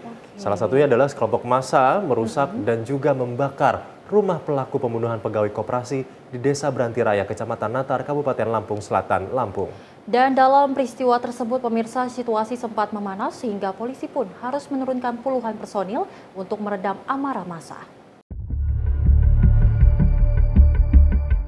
Inilah rekaman video amatir saat sebuah rumah yang berada di Desa Branti Raya, Kecamatan Natar, Kabupaten Lampung Selatan, Lampung, dirusak dan dibakar sekelompok massa pada Kamis siang. Rumah ini merupakan kediaman Salam Prayitno, pelaku pembunuhan pegawai koperasi Pandra Apriliandi, yang jasadnya ditemukan mengambang di Sungai Kroya pada Kamis pagi. Dalam kejadian itu tampak asap muncul dari atap rumah dan polisi pun dengan sigap menurunkan puluhan personel untuk meredam amarah massa yang kesal terhadap pelaku. Kapolres Lampung Selatan AKBP Tony Kasmiri mengatakan, meski sempat memanas, situasi di lokasi rumah pelaku pembunuhan tersebut kini sudah kondusif. Pihaknya pun bakal melakukan penyelidikan atas kasus pengerusakan ini. Situasi alhamdulillah sampai saat ini sudah kita lakukan penjagaan 2 SSK dari Dalmas dan 2 SSK dari Brimob berikut gabungan fungsi dari Lampung Selatan dan di backup dari Polda Lampung. Seperti itu. Diketahui Salam Prayitno merupakan pelaku pembunuhan pegawai koperasi Pandra Apriliandi yang telah hilang sejak minggu lalu usai menagih hutang. Pelaku diamankan polisi pada Kamis siang setelah jasad korban ditemukan dan saat ini masih dilakukan pemeriksaan intensif. Dari Lampung Selatan, Immanuel Simorangkir, kontributor Sinpo TV melaporkan. Informasi peristiwa lainnya, pemirsa, di mana 2 orang pria nekat merampok rumah temannya sendiri di Kabupaten Bekasi, Jawa Barat. Dalam aksinya, tersangka mengancam korban dengan senjata tajam dan menyekap menggunakan lakban. Para pelaku menggasak harta benda termasuk sepeda motor dan telepon genggam, dan petugas berhasil menangkap 4 orang, 2 diantaranya penadah barang hasil curian. 2 tersangka perampokan MN dan SH tak berkutik saat ditangkap tim gabungan Polsek Tarumajaya dan Jatanras Polres Metro Bekasi. Penggerebekan dilakukan di sebuah rumah kontrakan tempat mereka bersembunyi di Gunung Putri Bogor, Jawa Barat. Dari penggerebekan ini, petugas mengamankan sebagian barang bukti hasil kejahatan.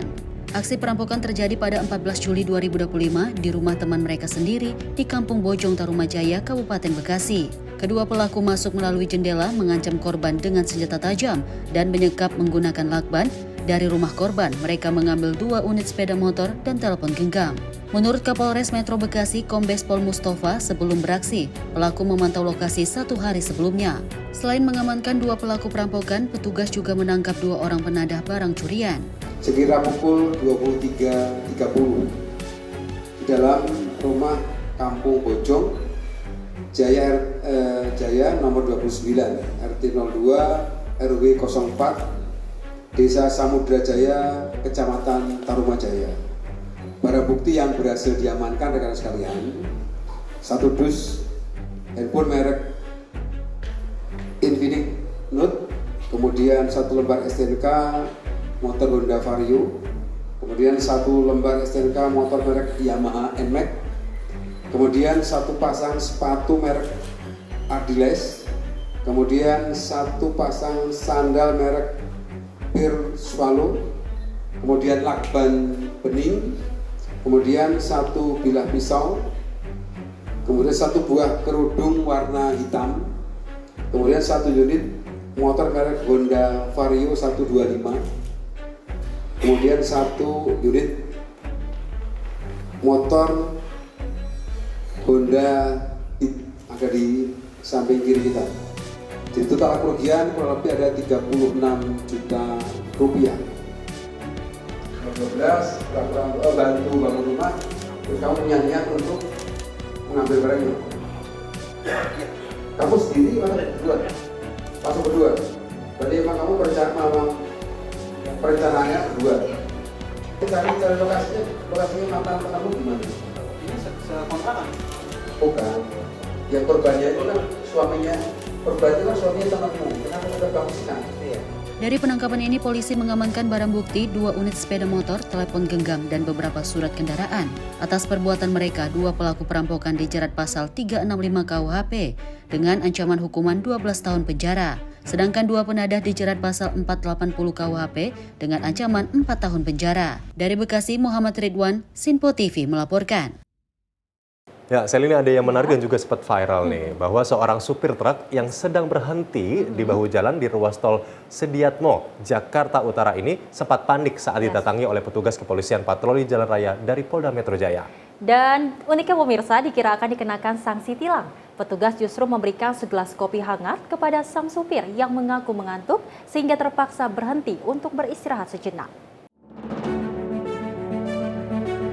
Sebuah video viral di jagat maya ini memperlihatkan kejadian lucu saat petugas kepolisian patroli jalan raya dari Ditlantas Polda Metro Jaya tiba-tiba menghampiri sebuah truk yang pada saat itu sedang berhenti di bahu jalan, ruas tol Sediatmo, arah Bandara Soekarno-Hatta, Jakarta Utara. Dalam video ini direkam oleh sopir truk yang terlihat panik saat kedua petugas kepolisian menghampirinya. Karena takut akan dikenakan sanksi tilang lantaran berhenti di bahu jalan, sopir truk pun terlihat hendak menghidupkan kendaraannya dan akan hendak pergi untuk menghindari sanksi dari petugas patroli jalan raya. Namun kedua petugas polisi ini menghadang dan meminta sopir truk untuk turun dari kendaraannya. Dalam video juga terdengar bahwa alasan mereka berhenti di bahu jalan karena kondisi sopir yang sudah lelah dan mengantuk. Alih-alih tidak memberikan sanksi tilang, petugas justru membuatkan dan memberikan segelas kopi hangat untuk sopir dan kernet truk tersebut. Petugas juga mengeluarkan sebuah termos air panas dari dalam mobil dinas mereka, serta makanan ringan untuk diberikan kepada sopir dan kernet truk. Video ini pun mendapat komentar positif dari masyarakat sosial media atas tindakan petugas patroli jalan raya. Sediatmo arah ke bandara, 2 petugas kami yaitu AKP Windarto dan Ibda Sinsin melakukan himbauan humanis kepada pengemudi kendaraan truk yang saat itu sangat terlelap dan berhenti di pinggir jalan tol, yang kemudian disampaikan himbauan secara humanis untuk melanjutkan perjalanan. Namun petugas kami juga memberikan sekedar kopi untuk dinikmati bersama agar supaya pengemudi tersebut hilang rasa kantuknya dan dapat berjalan kembali ke tujuan. Setelah diberikan kopi hangat oleh petugas, sopir juga diminta untuk melanjutkan perjalanan dan mencari tempat istirahat yang lebih aman dan tidak membahayakan pengguna jalan lain. Tim kontributor Sinpo TV melaporkan. Sementara itu, pemirsa, operasi gabungan yang dipimpin langsung Dandim 0212 Tapanuli Selatan berhasil mengungkap ladang ganja seluas 3 hektar di wilayah terpencil Mandailing Natal, Sumatera Utara. Sebanyak 30.000 batang ganja siap panen dimusnahkan di tempat sebagai bentuk ketegasan negara melawan narkotika. Di kawasan perbukitan Torsihite, Kabupaten Mandailing Natal, Sumatera Utara, TNI bersama unsur aparat gabungan kembali melakukan operasi pemberantasan ladang ganja pada Senin 29 Juli 2025. Operasi tersebut dipimpin langsung oleh Dandam 0212 Tapanuli Selatan Letkol Armet Deli Yuda Adi Nur Cahyo dengan mengerahkan 44 personel dari unsur Kodim, BNNK, Polres Madinah, Satpol PP, perangkat desa, dan warga setempat. Tim bergerak sejak pagi dengan menempuh medan yang berat, berhasil menemukan ladang ganja seluas 3 hektar dengan perkiraan 30.000 batang siap panen. Semua tanaman ganja langsung dicabut dan dimusnahkan di tempat dengan cara dibakar. Sementara 320 batang lainnya diamankan sebagai barang bukti untuk keperluan intelijen dan proses hukum selanjutnya. Operasi seperti ini akan terus dilakukan sebagai bagian dari komitmen TNI untuk melindungi rakyat dan menjaga moral generasi penerus bangsa dari pengaruh buruk narkoba. Dari Sumatera Utara, Sinpo TV melaporkan. Masih seputar peristiwa, Polres Metro Jakarta Selatan memeriksa 5 orang saksi terkait kebakaran pasar Taman Puring Kebayoran Baru, Jakarta Selatan untuk kepentingan penyelidikan. Dan kelima saksi tersebut, pemirsa, adalah pedagang dan orang-orang yang mengetahui awal mula terjadinya kebakaran. Polres Metro Jakarta Selatan masih menyelidiki kebakaran yang melanda Pasar Taman Puring, Kelurahan Keramat Pela, Kebayoran Baru, Jakarta Selatan. Hingga saat ini penyidik Satreskrim Polres Metro Jakarta Selatan telah memeriksa 5 orang saksi, seperti pedagang dan orang-orang yang mengetahui awal mula terjadinya kebakaran. Untuk kepentingan penyelidikan, lokasi kebakaran dipasang garis polisi agar orang-orang yang tidak berkepentingan tidak memasuki area pasar. Polres Metro Jakarta Selatan belum bisa menyimpulkan penyebab kebakaran yang menghanguskan 553 kios pedagang pada hari Senin malam lalu. Kapolres Metro Jakarta Selatan, Kombes Nicholas Ari Lilipali, mengatakan pihaknya menyerahkan sepenuhnya pengungkapan penyebab kebakaran kepada ahli dari Pusat Laboratorium Forensik atau Puslap 4, Bareskrim Polri. Tim Puslap 4 sendiri telah membawa sejumlah sampel dari lokasi kebakaran saat menggelar olah tempat kejadian perkara pada Rabu sore. Kebakaran itu bukan penyidik yang bisa menjelaskan penyebab kebakaran, itu adalah ahli. Ahli yang dimaksud ini adalah ahli yang berada di Pusat Laboratorium Forensik. Jadi kami menunggu hari ini dari ahli sedang bekerja. Kami menunggu hasilnya apakah penyebab dari kebakaran itu apa. Hingga Rabu petang, sejumlah pedagang masih belum bisa memasuki area kios mereka karena proses penyelidikan masih berlangsung. Mengingat pentingnya keberadaan pasar bagi warga, Pemprov Jakarta akan merevitalisasi kembali Pasar Taman Puring dan memperbaiki sejumlah fasilitas yang terdampak kebakaran. Dari Jakarta Selatan, kontributor Simpo TV melaporkan. Ya, ini kita juga harus berhati-hati dalam transaksi atau jual beli kendaraan khususnya di online. Karena kenapa? Puluhan orang di Bekasi, Jawa Barat mengalami penipuan dalam transaksi jual beli Vespa dengan total kerugian mencapai 1, miliar rupiah. Dan para korban ini mengaku telah mentransfer uang, namun kendaraan tak pernah diterima. Pelaku yang merupakan pemilik bengkel spesialis Vespa diduga juga menjual motor milik konsumen saat direstorasi.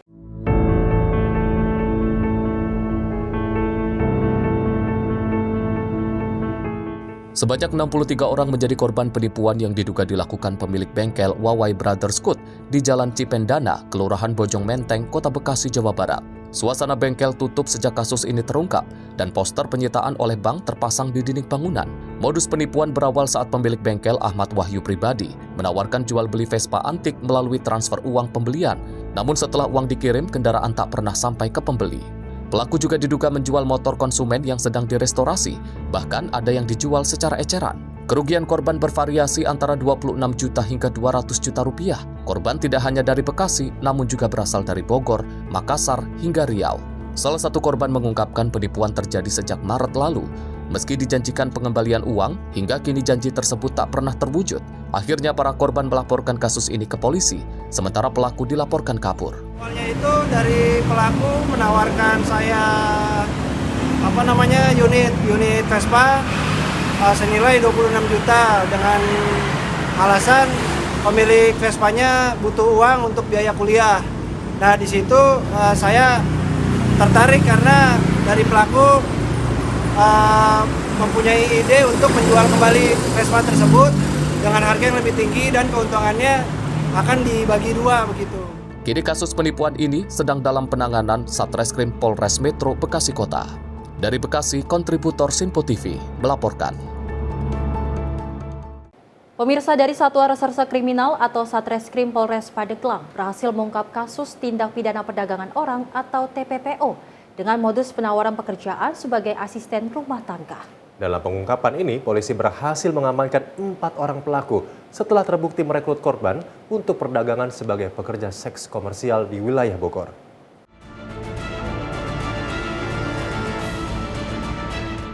Seperti inilah proses penangkapan para tersangka kasus TPPO di wilayah Kabupaten Bogor, Jawa Barat pada Sabtu 26 Juli 2025 lalu.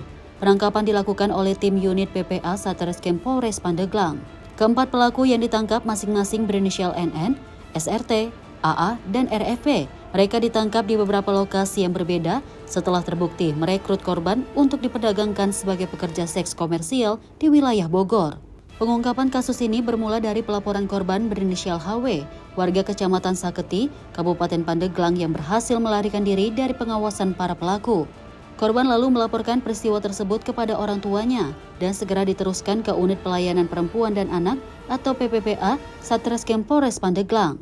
Usai melakukan penyelidikan, polisi berhasil mengamankan 4 orang pelaku, Korban yang sebagian besar berasal dari kawasan dengan tingkat ekonomi rendah diiming-imingi pekerjaan sebagai asisten rumah tangga. Namun setelah sampai di lokasi, mereka malah dijual kepada pria hidung belang. Para pelaku diketahui merupakan warga asal Kabupaten Pandeglang dan Kabupaten Bogor. Masing-masing pelaku memiliki peran berbeda dari perekrut di daerah asal hingga pencari pelanggan melalui aplikasi micet. Bersama dengan tersangka, polisi mengamankan sejumlah barang bukti, di antaranya 1 potong pakaian, 5 unit telepon genggam berbagai merek, sejumlah akun Gmail, dan uang tunai sebesar Rp1.250.000 yang diduga merupakan hasil kegiatan TPPO. Hingga kini polisi masih melakukan pengembangan dan pengejaran terhadap 3 orang lainnya yang diduga terlibat dalam jaringan perdagangan orang ini.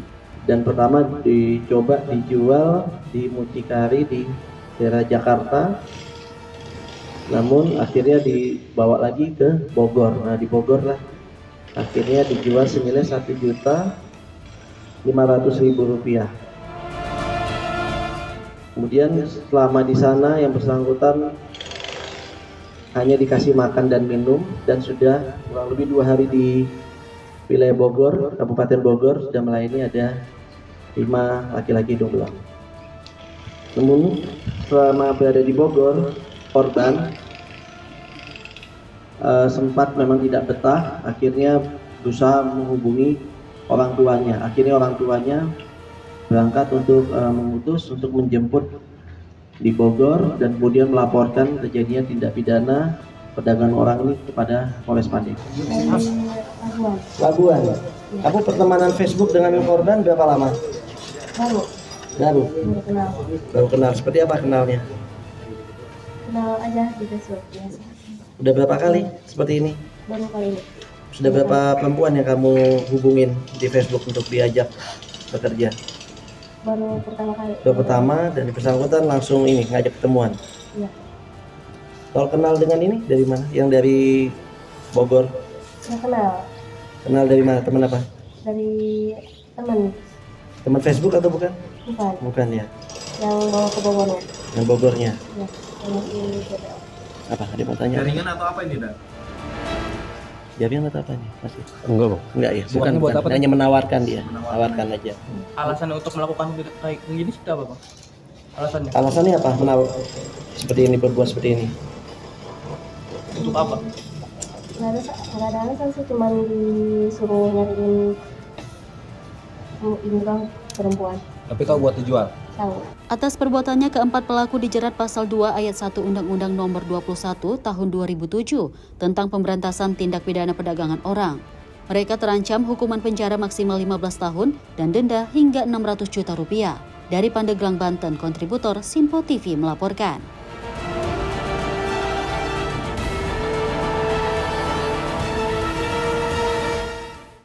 Informasi tadi pemirsa sebagai penutup jumpa kita kali ini dalam Menyapa Indonesia Malam. Dan saya Selis Regar mewakili kru yang bertugas pamit undur diri. Terima kasih dan sampai jumpa.